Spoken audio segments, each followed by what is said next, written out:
मैं कवि आरसी प्रसाद सिंह की एक कविता जीवन का झरना की दो पंक्ति प्रस्तुत करना चाहता हूँ। ये जीवन क्या है, निर्जर है, मस्ती ही इसकी पानी है, सुख दुख के दोनों तीरों से चल रहा राह मनमानी है। इन दोनों पंक्तियों से हमें दो चीज सीखने को मिलती है।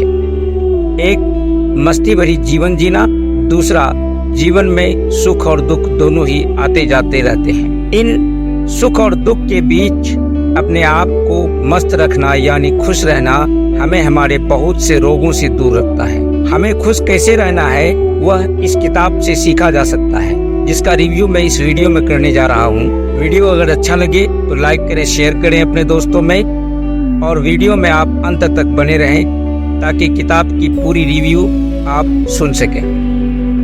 किताब को दो लेखकों आर्थर सी ब्रूक्स और ओपरा विनफ्रे ने मिलकर लिखा है, जिसमें जीवन में खुश रहने के लिए एक ने कलात्मक विचार तो दूसरे ने वैज्ञानिक विचार प्रस्तुत किए हैं। किताब का नाम है build the life you want. जैसा कि शीर्षक से ही पता चलता है कि आप जिए वैसा जैसा चाहते हैं। इस किताब की भूमिका में ओपरा और आर्थर सी ब्रूक्स खुशी की तलाश पर चर्चा करते हैं। वे इस बात पर जोर देते हैं कि खुशी केवल हमारे पास आने वाली कोई चीज नहीं है, बल्कि इसे हमें खुद से बनाना होता है। यह कला और विज्ञान दोनों है, जिसके लिए जानबूझकर प्रयास और सही साधनों की जरूरत होती है।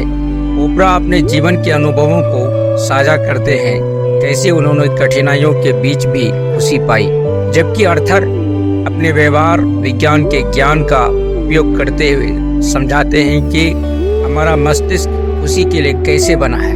लेखकों के अनुसार खुशी को दो प्रमुख घटकों में विभाजित किया जा सकता है, आनंद और अर्थ। आनंद में वर्तमान क्षण में खुशी और सकारात्मक भावनाओं का अनुभव करना मुश्किल है, जबकि अर्थ दीर्घकालिक रूप से उद्देश्य और पूर्ति की भावना से प्राप्त होता है। वास्तव में खुशहाल जीवन जीने के लिए दोनों ही आवश्यक हैं। लेखक इस बात पर जोर देते हैं कि सच्ची खुशी भौतिक संपत्ति, प्रसिद्धि या सफलता में नहीं मिलता है, बल्कि भीतर से खुशी और उद्देश्य की गहरी भावना पैदा करने से मिलती है। ब्रूक्स मनोविज्ञान और तांत्रिक विज्ञान से शोध लेकर आए हैं ताकि ये समझाया जा सके कि हमारा मस्तिष्क किस तरह से सुख और दुख को संधारित करता है और हम किस तरह खुद को प्रशिक्षित कर सकते हैं कि हम वास्तव में महत्वपूर्ण चीजों पर ध्यान केंद्रित करके अधिक आनंद का अनुभव करें। अध्याय में पाठकों को खुशी की अपनी परिभाषाओं पर विचार करने और इस बात पर विचार करने के लिए आमंत्रित करके समाप्त होता है कि वे अपने दैनिक जीवन में अधिक आनंद कैसे पैदा कर सकते हैं। अगले अध्याय में खुशी के पीछे के विज्ञान में गहराई से उतरता है, अर्थात सी ब्रूक्स बताते हैं कि हमारी खुशी के स्तर 3 कारकों से प्रभावित होती है: आनुवांशिकी, परिस्थितियां और जानबूझकर की गई गतिविधियां। जबकि आनुवांशिकी और परिस्थितियां एक भूमिका निभाती है, वे हमारी खुशी के प्राथमिक निर्धारक नहीं हैं। इसके बावजूद जानबूझकर की गई गतिविधियां, हम क्या करते हैं, हम कैसे सोचते हैं, सबसे महत्वपूर्ण योगदान करता है। ब्रूक्स न्यूरोप्लास्टिसिटी की एक अवधारणा पर विचार देते हैं, जो हमारे विचारों और व्यवहारों के आधार पर बदलने और अनुकूलित करने की मस्तिष्क की क्षमता है। कृतज्ञता, माइंडफुलनेस और सकारात्मक सोच का अभ्यास करके हम अपने मस्तिष्क को अधिक आनंद और कम तनाव का अनुभव करने के लिए फिर से तैयार कर सकते हैं। ओपरा अपनी व्यक्तिगत अंतर्दृष्टि जोड़ती है, चर्चा करता है कि वह इन प्रथाओं को अपने जीवन में कैसे शामिल करती है, खासकर चुनौतीपूर्ण समय के दौरान। अगले अध्याय में लेखक मनचाहा जीवन बनाने के लिए एक रूपरेखा प्रस्तुत करते हैं, जिसमें 4 प्रमुख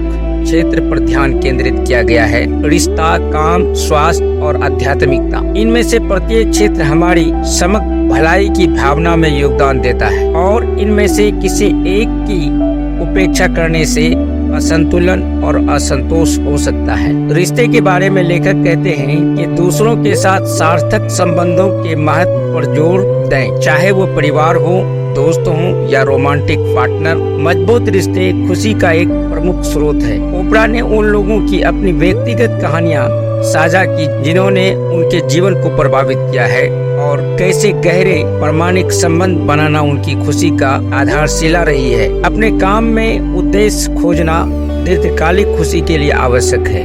लेखक इस बात पर जोर देते हैं कि काम केवल पैसा कमाने के बारे में नहीं होना चाहिए, बल्कि ऐसा कुछ करना चाहिए जो हमारे मूल्यों और जुनून के साथ संरेखित हो। ब्रूस ने शोध पर चर्चा की जो दर्शाता है कि जो लोग अपने काम में उद्देश्य की भावना महसूस करते हैं वे अधिक व्यस्त और संतुष्ट होते हैं, भले ही वे बहुत अधिक पैसे ना कमा रहे हों। शारीरिक स्वास्थ्य और मानसिक कारण का आपस में गहरा संबंध है। लेखक नियमित व्यायाम, स्वस्थ भोजन और ध्यान तथा माइंडफुलनेस जैसे मानसिक स्वास्थ्य अभ्यासों की वकालत करते हैं। ओपरा व्यायाम के माध्यम से शारीरिक स्वास्थ्य बनाकर रखने और ध्यान तथा जर्नलिंग के माध्यम से मानसिक स्वास्थ्य बनाए रखने के अपने अनुभव साझा करती है।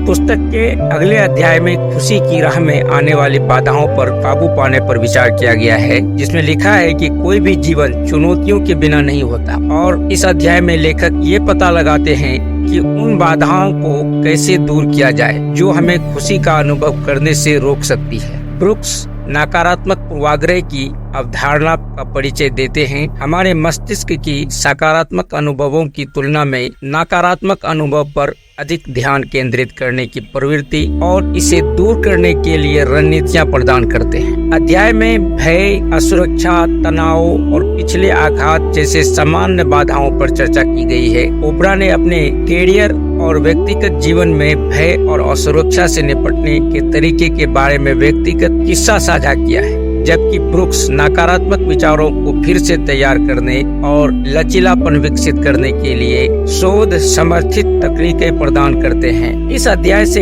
एक महत्वपूर्ण सीख चुनौतियों को विकास के अवसरों के रूप में फिर से तैयार करने का महत्व है। अपनी मानसिकता को बदलकर हम बाधाओं को एक खुशहाल जीवन की ओर कदम बढ़ा सकते हैं। अगले अध्याय में कृतज्ञता और माइंडफुलनेस की भूमिका पर चर्चा की गई है। कृतज्ञता और माइंडफुलनेस दो अभ्यास हैं जो खुशी बढ़ाने तथा तनाव को कम करने के लिए दिखाया गया है। इस अध्याय में लेखक इन प्रथाओं के पीछे के विज्ञान पर गहराई से चर्चा करते हैं और उन्हें रोजमर्रा की जिंदगी में शामिल करने के लिए व्यवहारिक सुझाव देते हैं, जिसमें नंबर 1 है कृतज्ञता। ब्रूक्स बताते हैं कि कृतज्ञता का अभ्यास करने से हमारे मस्तिष्क द्वारा सूचना को संसाधित करने का तरीका बदल सकता है, जिससे हम जीवन के सकारात्मक पहलुओं के प्रति अधिक सजग हो सकते हैं। लेखक कृतज्ञता विकसित करने के लिए सरल लेकिन शक्तिशाली तरीके के रूप में एक कृतज्ञता पत्रिका रखने का सुझाव देते हैं, जहां आप हर दिन उन चीजों को लिखते हैं जिसके लिए आप आभारी हैं। माइंडफुलनेस के बारे में अपना मत प्रस्तुत करते हुए लिखते हैं, माइंडफुलनेस में पल में पूरी तरह से मौजूद रहना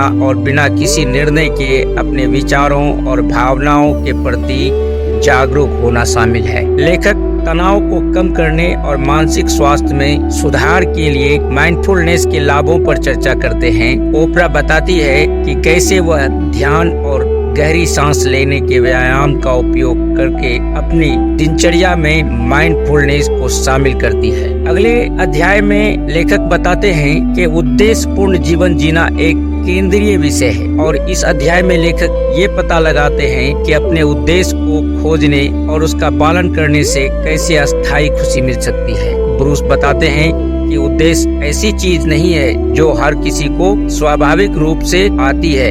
इसके लिए अक्सर आत्मनिरीक्षण और नई चीजों को आजमाने की इच्छा की आवश्यकता होती है। ओपरा ने मीडिया और परोपकार में अपने काम के माध्यम से अपने उद्देश्य की खोज की अपनी यात्रा साझा की। वह इस बात पर जोर देती हैं कि उद्देश्य हमेशा कैरियर से जुड़ा नहीं होता है, ये रिश्तों और शौक या सामुदायिक सेवा में पाया जाता है। अध्याय आपके उद्देश्य की पहचान करने के लिए व्यवहारिक अभ्यास प्रदान करते हैं, जैसे कि आपके मूल्यों, जुनून और ताकत पर विचार करना। लेखक पाठकों को स्पष्टता के बड़े क्षण की प्रतीक्षा करने के बजाय उद्देश्य संचालित जीवन जीने की दिशा में छोटे दृढ़शील कदम उठाने के लिए प्रोत्साहित करते हैं। अगले अध्याय में लेखक चर्चा करते हैं कि आपने जो खुशी बनाई है उसे कैसे बनाए रखें। और कैसे आगे बढ़ाएं। वे इस बात पर जोर देते हैं कि खुशी एक मंजिल नहीं बल्कि यह एक यात्रा है जिसके लिए निरंतर प्रयास और ध्यान की आवश्यकता होती है। इस अध्याय में एक प्रमुख अवधारणा सुखद अनुकूलन का विचार है। सकारात्मक या नकारात्मक घटनाओं का अनुभव करने के बाद मनुष्यों की खुशी के आधारभूत स्तर पर लौटने की प्रवृत्ति। लेखक इस जाल से बचने के लिए रणनीतियां सुझाते हैं, जैसे कि नियमित रूप से लक्ष्य निर्धारित करना, कृतज्ञता का अभ्यास करना और सार्थक गतिविधियों में लगे रहना। अध्याय का अंत पाठकों से उनकी अपनी खुशी की जिम्मेदारी लेने के लिए कार्रवाई करने की आह्वान के साथ होता है। लेखक हमें याद दिलाते हैं कि जीवन में हमेशा उतार चढ़ाव आते रहते हैं, लेकिन हमारे पास अपने अनुभवों को आकार देने की और मनचाहा जीवन बनाने की शक्ति है। पुस्तक का समापन ओपरा और ब्रूक्स दोनों के द्वारा खुश और पूर्णता की ओर उनकी व्यक्तिगत यात्राओं पर चर्चा के साथ होता है। वे दोहराते हैं कि खुशी बाहरी सफलता या भौतिक संपत्ति के बारे में नहीं है, बल्कि हमारे दैनिक जीवन में खुशी, अर्थ और उद्देश्य पैदा करने के बारे में है। रिश्तों, काम, स्वास्थ्य और आध्यात्मिकता पर ध्यान केंद्रित करके और कृतज्ञता, सचेतना और उद्देश्यपूर्ण जीवन जीने का अभ्यास करके हम सभी वह जीवन बना सकते हैं जो हम चाहते हैं।